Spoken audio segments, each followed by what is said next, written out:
Hello friends, வணக்கம். Welcome to Anitha's healthy kitchen. இன்னைக்கு நம்ம சாஃப்டான பஞ்சு மாதிரியான இட்லிக்கு எப்படி மாவு ரெடி பண்ணணும்னு தான் பார்க்க போகிறோம்.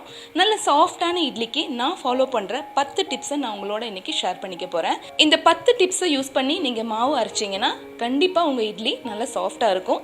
இப்போ வாங்க அந்த மாவு எப்படி ரெடி பண்ணலான்னு பார்க்கலாம். இந்த மாதிரி ஹெல்த்தியான ரெசிபீஸை தொடர்ந்து பார்க்கணும்னு நினச்சிங்கன்னா கண்டிப்பாக சேனலை சப்ஸ்கிரைப் பண்ணிட்டு பாருங்கள். அதோட கூடவே இருக்கிற பெல் ஐக்கனையும் அழுத்துங்க. அப்போ தான் நான் போடுற வீடியோஸோட நோட்டிஃபிகேஷன் உங்களுக்கு கிடைச்சிட்ருக்கும். சரி, இப்போ வாங்க ஸ்டார்ட் பண்ணலாம். ஃபஸ்ட்டு டிப்பு பார்த்தீங்கன்னா அரிசி உளுந்தோட குவாலிட்டி. இதோட குவாலிட்டி ரொம்ப முக்கியம். அரிசி இந்த மாதிரி உருண்டையாக இருக்கணும். அதில் உள்ளே கொஞ்சம் வெள்ளையாக இருக்கணும். இதுதான் நல்லா இருக்கும் இட்லிக்கு. உளுந்து நான் உருட்டு உளுந்து எடுத்திருக்கேன். இந்த உருட்டு உளுந்துலேயே சின்ன சைஸும் இருக்குது, பெரிய சைஸ் இருக்குது. நம்ம வாங்கும்போது கொஞ்சம் பெரிய சைஸாக பார்த்து உருட்டு உளுந்து வாங்கிக்கணும்.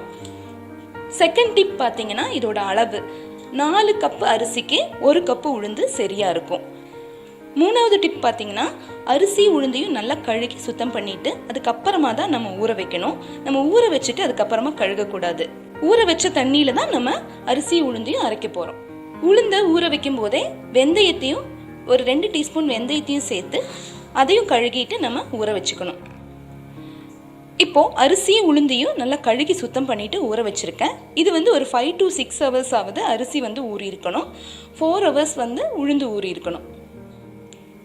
5வது டிப் என்னன்னு பார்த்தீங்கன்னா உளுந்து நீங்கள் அரைக்கிறதுக்கு 1 மணி நேரம் முன்னாடியே ஃப்ரிட்ஜில் எடுத்து வச்சிடணும். இந்த மாதிரி ஃப்ரிட்ஜில் எடுத்து வைக்கிறப்ப உளுந்து மாவு அரைப்படுறப்ப சீக்கிரமாக சூடாகாது. நல்ல பந்து மாதிரி கெட்டியான உளுந்து நமக்கு கிடைக்கும்.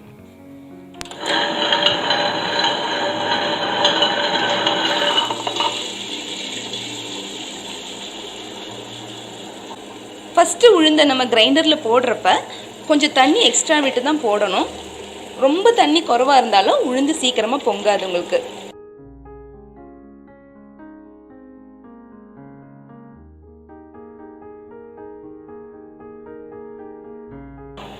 அடுத்த டிப்பு பார்த்தீங்கன்னா உளுந்த மாவை அரைக்கும் போது 2 இல்லது 3 நிமிஷத்துக்கு ஒரு தடவையாவது நம்ம தண்ணியை கொஞ்சம் கொஞ்சமாக தெளித்து அரைக்கணும். அப்போ தான் அது நல்லா சாஃப்டாக அரைஞ்சி வரும்.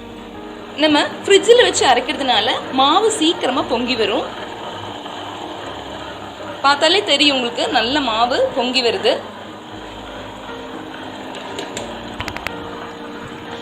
அடுத்த டிப் பார்த்தீங்கன்னா உளுந்து இந்த மாதிரி நல்லா பொங்கி வந்துருச்சுன்னா அதுக்கப்புறம் ரொம்ப நேரம் நம்ம அரைக்கக்கூடாது. இதனால உளுந்தோட சாஃப்ட்னஸ் குறைஞ்சிடலாம்.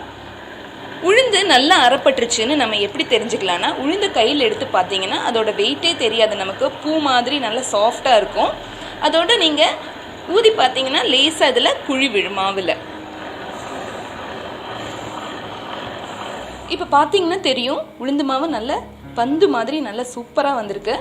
இப்போ இதை எடுத்து வச்சிடலாம்.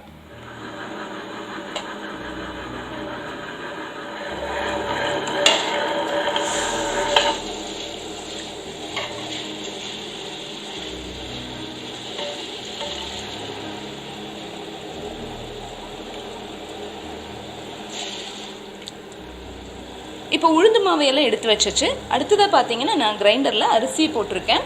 அரிசி நான் 2 போர்ஷனாக அரைக்க போகிறேன். அதனால் பாதி தான் இதில் சேர்த்துருக்கேன். அடுத்த டிப் பார்த்தீங்கன்னா அரிசி அரைக்கும் போது ரொம்ப கெட்டியாக அரைக்கக்கூடாது. கொஞ்சம் லூஸாக தான் அரைக்கணும்.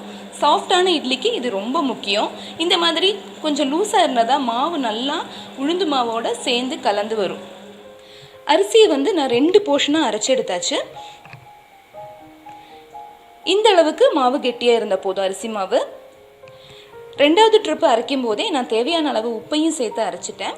கல்லுப்பு தான் நான் யூஸ் பண்ணியிருக்கேன். கல்லுப்பு தான் நம்ம இட்லி மாவுக்கு ரொம்ப நல்லாயிருக்கும். இப்போ நம்ம இதை எடுத்து வச்சிடலாம். இப்போது அடுத்த டிப்பு, கடைசி டிப்பு பார்த்தீங்கன்னா மாவை கலந்து வைக்கிறது. மாவை கலந்து வைக்கிறது கரண்டியால் கலக்கக்கூடாது, நல்லா கையால் கலந்து வைக்கணும். அப்போ தான் மாவு நல்லா புளிச்சு பொங்கி வரும். அதே மாதிரி மாவை கலக்கும்போது அடியிலிருந்து இந்த மாதிரி கலந்து விடணும்.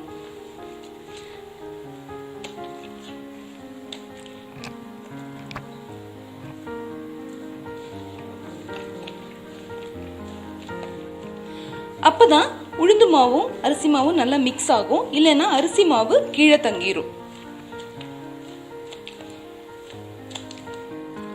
அரிசி மாவும் உளுந்து மாவும் நல்லா மிக்ஸ் ஆனாதான் உங்களுக்கு நல்ல சாஃப்டான இட்லி கிடைக்கும்.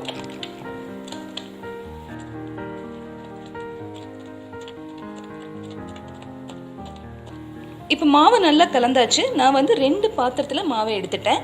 ஏன்னா வெயில் காலத்தில் மாவு சீக்கிரமாக புளிச்சு பொங்கி வரும்.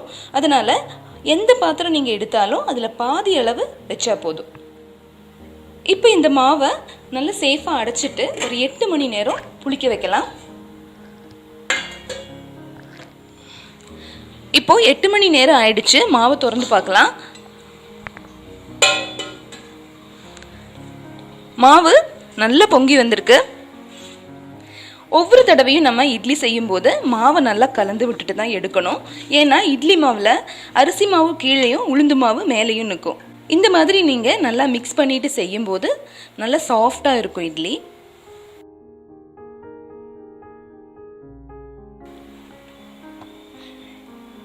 இட்லியை வேக வச்சு எடுத்தாச்சு. நல்ல சாஃப்டான இட்லி ரெடி ஆயிடுச்சு. பாருங்க, சாஃப்டான நல்ல பஞ்சு மாதிரி இட்லி ரெடி ஆயிடுச்சு. இந்த வீடியோ உங்களுக்கு யூஸ்ஃபுல் நினச்சிங்கன்னா நீங்கள் கண்டிப்பாக ட்ரை பண்ணி பாருங்கள். அதோட உங்கள் ஃப்ரெண்ட்ஸுக்கும் ரிலேட்டிவ்ஸ்க்கும் ஷேர் பண்ணுங்கள். மறுபடியும் அடுத்த ஒரு வீடியோவில் உங்களை சந்திக்கிறேன்.